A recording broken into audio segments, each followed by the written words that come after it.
శ్రీనివాస్ గారు.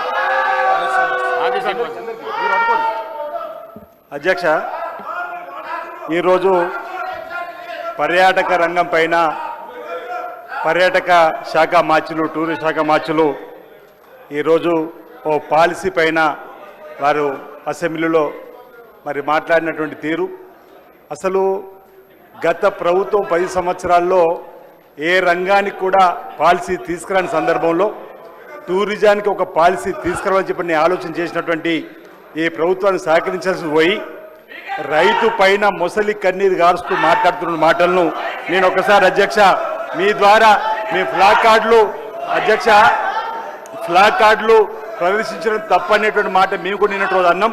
కానీ చూడండి అధ్యక్ష, ఖమ్మంలో రైతులకు వాళ్ళు వేడి లేచినటువంటి సందర్భాన్ని ఒకసారి గుర్తు చేస్తా ఉన్నా అధ్యక్ష. ఇది తప్పేనేమో, మేము మొదటిసారి సభకు హాజరైనము, ఒకసారి ఇవి చూడండి అధ్యక్ష. ఆనాడు ఖమ్మము, అదేవిధంగా పోడు కేసులో జైలుకి వెళ్ళినటువంటి మహిళలకు సంబంధించినటువంటి అంశం, కానీ ఈరోజు పోడు కేసులో జైలుకి వెళ్ళినటువంటి మహిళలకు సంబంధించి ఈరోజు నేను ఒక్కటి చెప్పదలుచుకున్న అధ్యక్ష, ఇది వాళ్ళు లగచర్ల గడ్డకు సంబంధించి ఇప్పుడు ఏ చూపిస్తుందని తప్పడుతూ ఉన్నాం. ఆనాటి మీ ప్రభుత్వ హయాంలో ఇవి చూడండి అని చెప్పి ఒక మాట నేను చెప్పడానికి కోసం నీ ప్రయత్నం చేస్తూ ఒకసారి దయచేసి గమనించాలి. ఈరోజు రైతుల పైన ఎనలేని మొసలి కన్నీరు గాడుస్తున్న బీఆర్ఎస్ పార్టీ సూటిగా అడుగుతా ఉన్నాం. ఆనాడు రైతును రాజు చేయాలని చెప్పని ఇదే కాంగ్రెస్ పార్టీ ప్రభుత్వం ఉచిత కరెంటును ఇచ్చిన అధ్యక్ష, ఉచిత విద్యుత్తును మొదలుపెట్టింది కాంగ్రెస్ పార్టీ. రైతును రాజు చేయడానికి ప్రాజెక్టులు ప్రారంభం చేసింది కాంగ్రెస్ పార్టీ. ఆనాడు ముఖ్యమంత్రి రాజశేఖర్ గారు ఉండే అధ్యక్ష, బట్టి విక్రమార్క గారు, శ్రీధరబాబు గారు అందరూ కూడా ఈ సభలో ఉన్నటువంటి మంత్రులందరూ కూడా ఆనాడు ఈ కార్యక్రమంలో రైతును రాజు చేయడానికి కోసం, అంతే రైతు పండించిన పంటకు ధాన్యం కొనుగోలు కేంద్రాలు ప్రారంభం చేసింది కాంగ్రెస్ పార్టీ అధ్యక్ష. ఈరోజు వీళ్ళు బీఆర్ఎస్ పార్టీ హయాంలో చెప్పిన జైళ్లలో మహిళలు కూడా పెట్టినటువంటి అంటే వీళ్ళ హయాంలో ఎంతమందికి సంఖ్యలు వేసారు, ఎంతమంది జైలు పంపించారు అధ్యక్ష.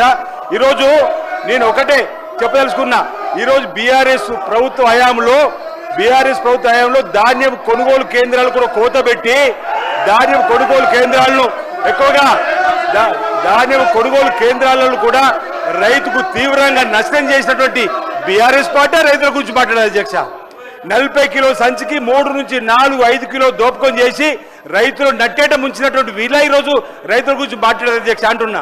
ధాన్యం కొనుగోలు కేంద్రాలలో రైస్ మిల్లర్లతో కలిసిపోయి ఈరోజు ఎంత దోపిడీ వేసింది బీఆర్ఎస్ పార్టీ అని మనం చూసినాం అధ్యక్ష. ఈరోజు ఈ ప్రజాప్రభుత్వం వచ్చిన తర్వాత ఈ సంవత్సరం 2 మార్లు కొన్నాం అధ్యక్ష. రైతులకు తప్ప తాళ్ళు పేరిట అదనంగా కొనుగోలు చేయకుండా చేసేటువంటి కార్యక్రమాన్ని ఈరోజు రైతు కోసం ఈ కాంగ్రెస్ ప్రభుత్వం గౌరవ ముఖ్యమంత్రి రేవంత్ రెడ్డి గారి నాయకత్వంలో చేస్తుంటే చూస్తూ ఊరవలేక కోడంగోలు జరిగినటువంటి ఘటన పెట్టుకొని నిన్న ఈరోజు అధ్యక్ష మీ చైర్ను బెదిరిస్తూ మిమ్మల్ని అవమానపరిచే విధంగా మాట్లాడుతూ ముందుకు వచ్చేటువంటి దాన్ని కూడా సీనియర్ నాయకులు అధ్యక్ష అక్కడ 20 ఏళ్లుగా మేము ఉన్నామని చెప్పి 20 years ఇండస్ట్రీ అని చెప్పుకున్నటువంటి సీనియర్ నాయకులు కూడా ఈ విధంగా సభ నడవకుండా ఒకరిని ఎత్తుకుంటున్నారు అధ్యక్ష. ఇక్కడ ఓ ఎమ్మెల్యే మరో ఎమ్మెల్యే ఎత్తుకుంటూ ఈరోజు వీళ్ళు పార్కు పోయినట్టుగా భావిస్తున్నారు అధ్యక్ష. అసెంబ్లీకి వచ్చినట్టు వీళ్ళు భావిస్తున్నారు ఓ పార్కు పోయినట్టుగా. అసలు ఈ అసెంబ్లీ నుంచి ఎప్పుడు వెళ్ళిపోదామని చెప్పి ఆలోచన తప్ప ఒకటి కాదు. ఈరోజు భారతీయ జనతా పార్టీ కూడా అధ్యక్ష 6 గ్యారెంటీ గురించి ప్లాక్ కార్డులు పడతా ఉంది. ఆ రోజు జన్ధన్ ఖాతా తెరవండి, ప్రతి పేదవాడి ఖాతాలో 15,30,000 రూపాయలు ఇస్తామన్నారు, వేసిరు అధ్యక్ష. భారతీయ జనతా పార్టీ కూడా ప్రజలు నట్టేయడం వచ్చినటువంటి 2 లక్షల ఉద్యోగాలు ఇస్తాం, ఏటా 2 లక్షల ఉద్యోగాలు అన్నారు. ఇంచుమించు ఏటా 2 కోట్ల ఉద్యోగాలంటే 20 కోట్ల ఉద్యోగాలు కావాలి అధ్యక్ష.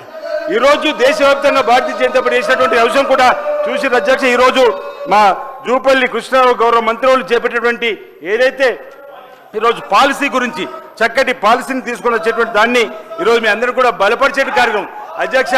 10 సంవత్సరాల బీఆర్ఎస్ పాలనలో ఏ పథకానికి కూడా స్కీమ్ లేదు.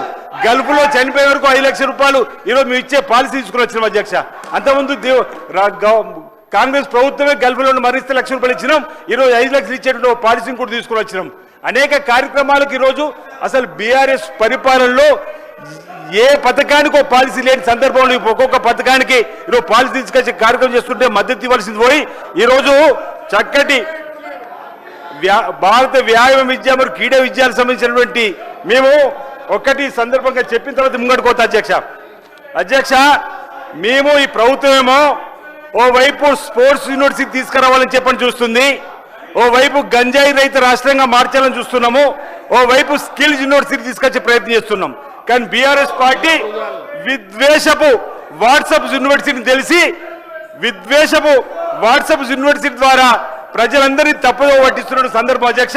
ఈరోజు మీరు చేసే ప్రతి పనిని ముందుకు తీసుకుపోకుండా చేస్తున్నటువంటి వీరికి ఈరోజు ప్రజలకు తగిన బుద్ధి చెప్పినప్పటికీ ఇంకా మారిన సందర్భంగా గుర్తు చేస్తూ ఈరోజు అసలు ఈ రాష్ట్రంలో 2004 నుండి టూరిజం పైన ఒక పాలసీ లేదు.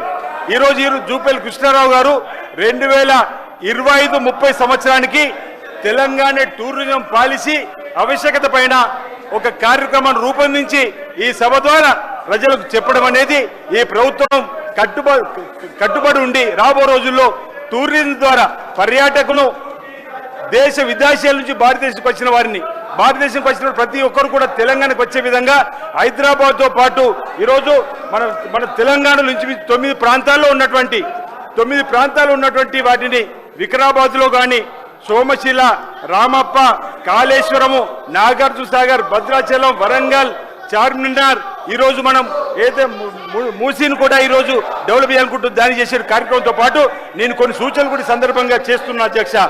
వేములవాడ రాజన్న ఆలయం హైదరాబాద్ నుంచి 150 కిలోమీటర్ల దూరం ఉంది అధ్యక్ష.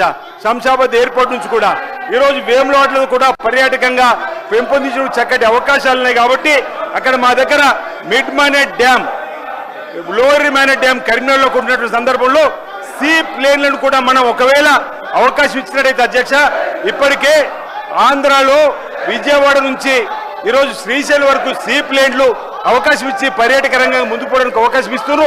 ఇక్కడ కూడా మా వేములవాడ రాజన్న ఆలయానికి పోటెత్తుతున్న భక్తులకు సీ ప్లేన్ ద్వారా మిడ్ మానేట్ డ్యామ్లో కానీ లోయర్ మానేట్ డ్యామ్లో కానీ దిగడానికి అవకాశం ఉన్నటువంటి ఆ మిడ్ మానేట్ డ్యామ్లో ఎల్ఎండిలో మిడ్ మానేట్ డ్యామ్లో కూడా మా వేములవాడకు సుమారు 8 కిలోమీటర్ల దూరంలో ఉన్నటువంటి ఎంఎండిలో ఈరోజు సీ ప్లేన్ సౌకర్యానికి ఏర్పాటు చేసినట్టయితే చక్కటి అవకాశాలు దూర ప్రాంతంలో వచ్చేవారు కూడా రాజన్నను దర్శించే అవకాశం ఉంటుందని మాట చెప్తూ ఈరోజు మిడ్ మానేట్ డ్యామ్లో బోటింగ్ కూడా ఒక అవకాశం ఉంది అధ్యక్ష. బోటింగ్ సౌకర్యాన్ని కూడా పెంచుకోవడానికి వీలున్నటువంటి సందర్భంగా మీ అందరికీ కూడా గుర్తు చేస్తూ అధ్యక్ష, ఈరోజు హెలిప్యాడ్లను కూడా అనేక విస్తృతపరచాలని చెప్పినటువంటి ఆలోచనలు టూరిజం శాఖ ఉన్నటువంటి సందర్భం. వేములవాడలో 6 హెలిప్యాడ్స్ ఉన్నాయి అధ్యక్ష. ఇప్పటికీ మహాశివరాత్రి సందర్భంగా భక్తుల రాకకు పోకలకు అవకాశం ఇస్తున్నారు. వీరంతగా ప్రతి నిత్యం కూడా ఒక హెలిప్యాడ్ సౌకర్యం కల్పించిన వేములవాడలో టూరిజం పెరగడానికి అవకాశం ఉంటుంది. హరిత హోటల్ కూడా పెంపొందించడానికి అవకాశం ఉంటుందన్నమాట ఈ సందర్భంగా నేను తెలియజేస్తాను అధ్యక్ష. హరిత నాంపల్లిలో మా దగ్గర రోప్ వే అనేటువంటిది కూడా గత ప్రభుత్వం వేయలేదు. గత ప్రభుత్వం 100 కోట్ల దేవాలయ కూడా ఇవ్వని సందర్భం గౌరవ ముఖ్యమంత్రి రేవంత్ రెడ్డి గారు, గౌరవ మంత్రులందరూ కూడా 7 మంత్రులు మా దేవాదాయ శాఖ మంత్రులతో సహా గత నెల 20వ తేదీనే ఇంచుమించు 120 కోట్లతో అభివృద్ధి కార్యక్రమాలు కూడా మేము ముందుకు పోతా ఉన్నాం. ఈ టూరిజంకు వేములవాడను ఒక హబ్గా చేసుకొని ఈరోజు సీ ప్లేన్ తీసుకొచ్చే కార్యక్రమం కానీ బోటింగ్ సౌకర్యం కానీ తీసుకొని వచ్చి మన ప్రాంతాన్ని అభివృద్ధి పద్ధతులు తీసుకొని పోవాలని చెప్పని తెలంగాణ అన్ని సౌకర్యాలకు నెలకొల్పైనటువంటి ఇక్కడ టూరిజం పెంపొందించడానికి కోసం ప్రభుత్వం చేసే కార్యక్రమాలు మరి బాగున్నాయని చెప్పి సందర్భంగా తెలియజేస్తున్నా అధ్యక్ష.